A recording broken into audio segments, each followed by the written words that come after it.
Hello everyone, I am Dr. VRAO. In the lecture 66 of thermodynamics, we learnt or we discussed the significance of Gibbs free energy, and we came to know that decrease in free energy is a measure of useful work, right? Decrease in free energy is a measure of useful work, right? In this lecture, I shall make an attempt to explain another significance of Gibbs free energy, right? In thermodynamics, spontaneity or irreversibility of a process can be explained on the basis of Gibbs free energy change. I repeat, in thermodynamics, spontaneity or irreversibility of a process can be explained on the basis of Gibbs free energy change, right? What is Gibbs free energy change? With Gibbs free energy change, mathematically it is given by delta G is equal to delta H minus T delta S. Okay, we derived this equation in the last lecture, right? Delta G is equal to delta H minus T delta S. If delta G comes out to be negative for a process based on these two terms, then that process is spontaneous. I repeat, if delta G comes out to be negative value, then that process is called spontaneous process. If delta G comes out to be positive for a process, then that process is called non-spontaneous process. But the value of delta G depends on the two terms, that is delta H and T delta S. The value of delta G depends on the two terms delta H and T delta S, right? And one more thing is that the term T delta S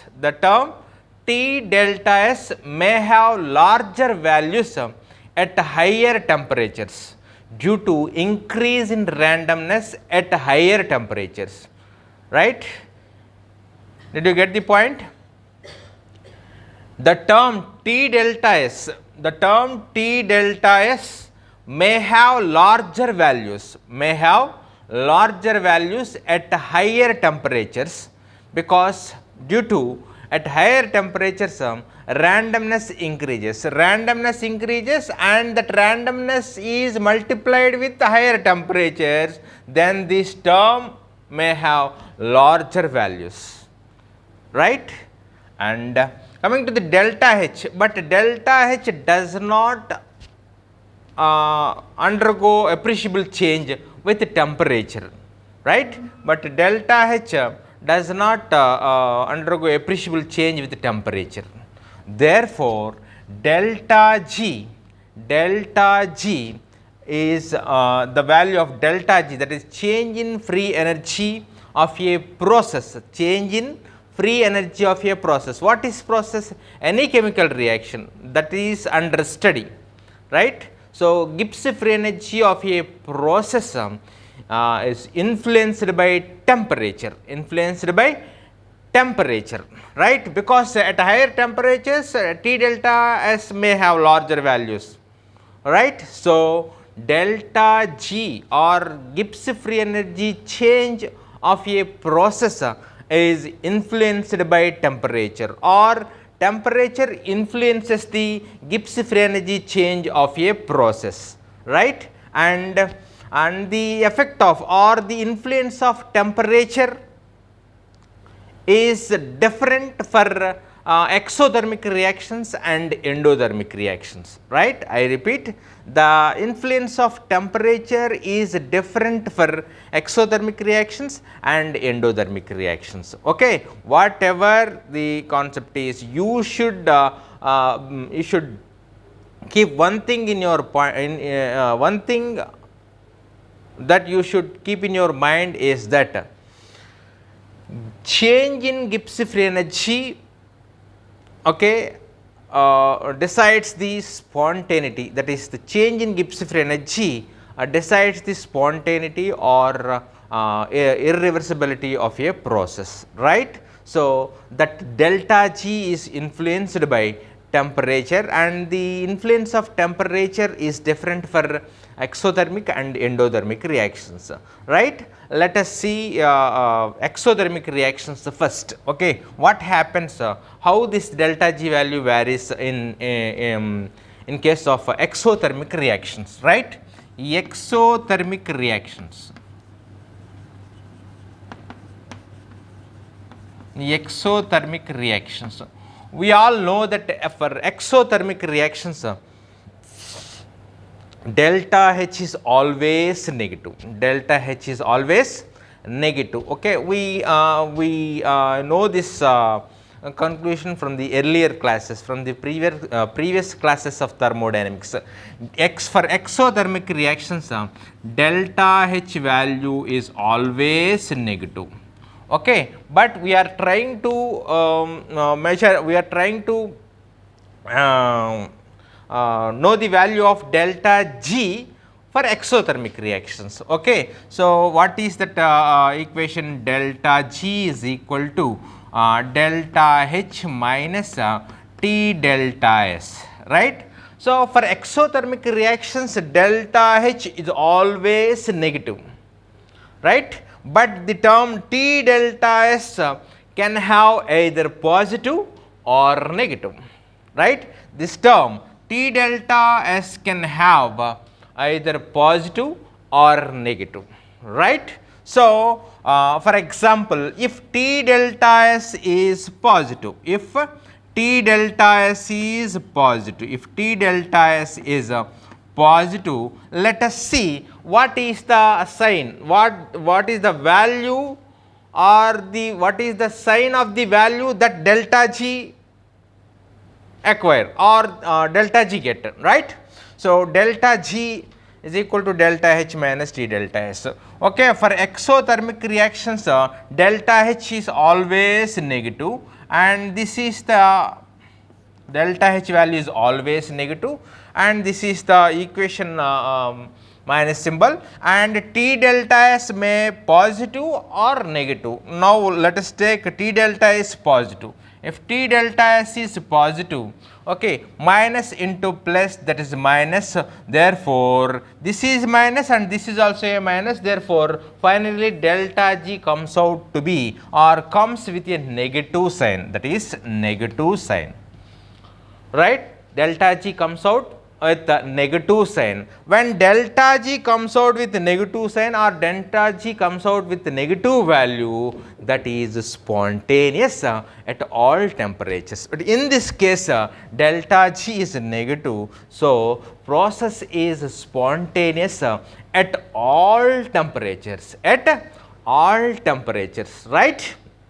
Okay, because delta G is negative, right. And of course, in this there is another case, that is if delta T delta S is negative, if T delta S is negative, if T delta S is negative, then let us see the equation. So, we are discussing the exothermic reactions. For exothermic reactions, delta H value is always negative, and minus, this is the equation, this sign is in the equation, and T delta S value may have a negative value, then that is negative. Okay, negative, minus into minus plus, right, plus, and this is minus. Okay, if here is the another condition arises, here is another condition arises. What is that condition? What is that condition? Here the delta H is negative and T delta S becomes positive, right. Here the delta H is negative and T delta is positive. Okay, so then delta G becomes negative, delta G becomes negative if T delta S is less than delta S. Okay, so it becomes negative only if T delta S is less than delta H. T delta S is less than delta H. In this case only delta G is negative. Okay, T delta S is, when will T delta S will be less than delta H? At this only happens, this is predominantly occurs only at low temperatures. Okay, at low temperatures. So when we put low temperature, low value of temperature, then T delta S is a small value, because at low temperatures randomness is very low.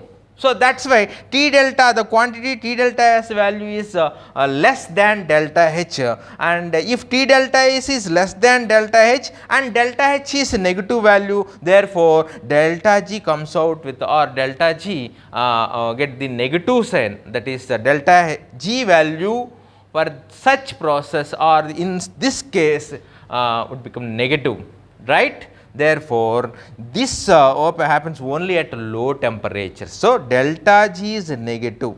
Delta G is negative. That is spontaneous only at low temperatures. Spontaneous only at low temperatures. Spontaneous only at low temperatures. Right?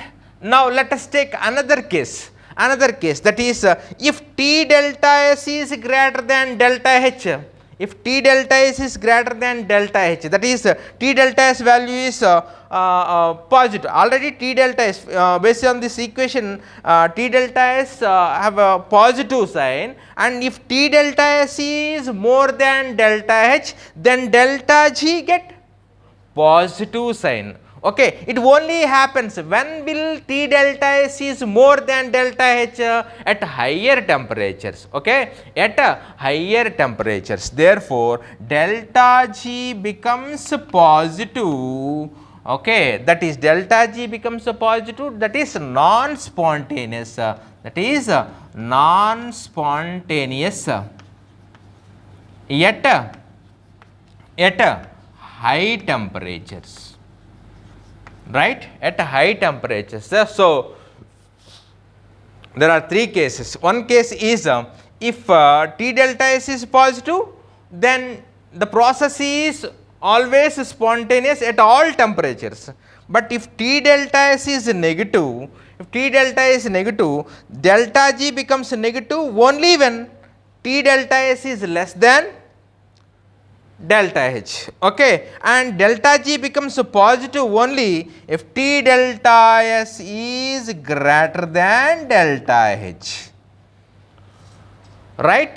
So these are the three conditions for exothermic reactions. For exothermic reactions becomes spontaneous in all cases except at higher temperatures, exothermic reactions are spontaneous. Therefore, we can conclude that exothermic reactions are non-spontaneous at higher temperatures. Okay, in rest all conditions it is spontaneous, right? Okay, I repeat, exothermic reactions are non-spontaneous at higher temperatures. In rest all conditions, process is spontaneous, right? Now, let us see endothermic reactions.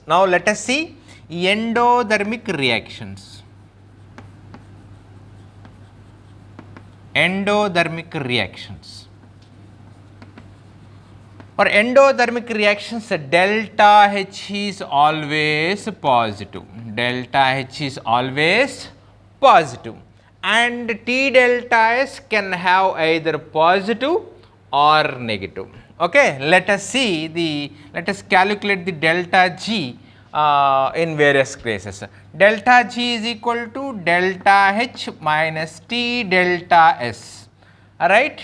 Okay, so if for exothermic reactions delta H is always positive and T delta S can have either positive or negative or negative. Now let us take T delta S is positive. If T delta S is positive, if T delta S is positive, then what is the delta G value? Delta G is equal to, for endothermic reactions delta H value is always positive minus, and T delta S, let us we take the case T delta S is positive, that is positive, okay, positive negative into positive, okay, that becomes negative, okay, that becomes negative, okay, that becomes negative, that becomes negative, okay, that becomes negative. In this case two cases arises, in this case two cases arises, okay. If delta G plus minus into plus, that becomes negative, okay. So delta G becomes negative, delta G becomes negative only when T delta S is greater than delta H, okay. So delta S is negative only when T delta S is greater than delta H value, okay, then delta G becomes negative, okay, delta G. If delta G is negative, then process is spontaneous, okay. When will T delta S is more than delta H? At a higher temperature. So delta G becomes negative at high temperatures. So delta G becomes negative at high temperatures, and this process is spontaneous, okay. And the second case, that is if T delta S is less than delta S, then delta G becomes positive, okay. If T delta S is less than delta H, then delta G becomes positive. Delta G becomes positive, okay. So delta G becomes positive, that means this is non-spontaneous. This is non-spontaneous, okay. This is non-spontaneous. So when will be T delta S is less than delta H? Only at low temperatures. At low temperatures, T delta S will be less than delta H. It is only at low temperatures, okay. So next, okay. And this is the, if T delta S is positive, these three cases are in the when T delta S is positive, okay. If T delta S is negative, if T delta S is negative, if T delta S is negative, if T delta S is negative, what happens for delta G? Delta G is equal to delta, these are the endothermic reactions, therefore for endothermic reactions delta H is always positive, minus, and T delta S is minus, minus into minus plus. So the overall delta G value becomes positive, okay. Positive means non-spontaneous, non-spontaneous, right. Therefore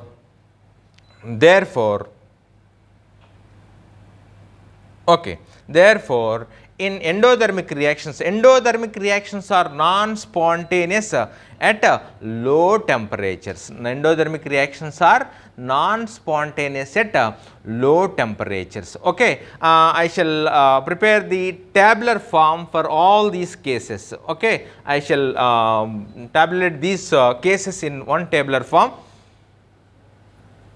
right. Here is the table, okay, that shows us various cases that we discussed prior to this table formulation, right. So for exothermic reactions. So you remember this equation delta H minus T delta S. For exothermic reactions, the delta H value always negative. If T delta S is positive, then delta G becomes negative, that is spontaneous at all temperatures.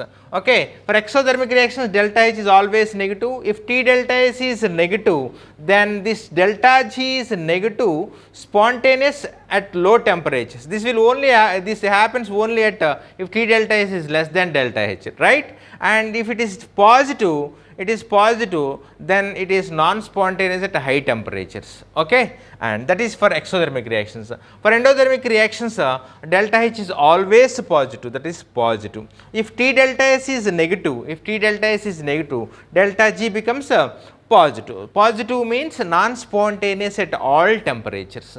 Non-spontaneous at all temperatures. Next, if delta H is positive, that is delta H is positive and T delta S may have positive, then delta H is positive, that is positive means non-spontaneous at low temperatures, and negative spontaneous at high temperatures. Okay, this will give negative value only when will be delta G in these cases, in these two cases, when will be the delta G is negative or when will be the delta G is positive, we discussed already, okay. I hope you learned something. Okay, this is the way to explain the what is it called, spontaneity of a process. Of course, we can tell the spontaneity of a process based on the remaining thermodynamic functions, that is Helmholtz function, entropy, enthalpy, right? So with that functions also we can explain the spontaneity of a process or a irreversibility of a process. Okay, I hope you learned something. If you really learned something, please extend your support by like, share, comment and subscribe. Thank you for watching.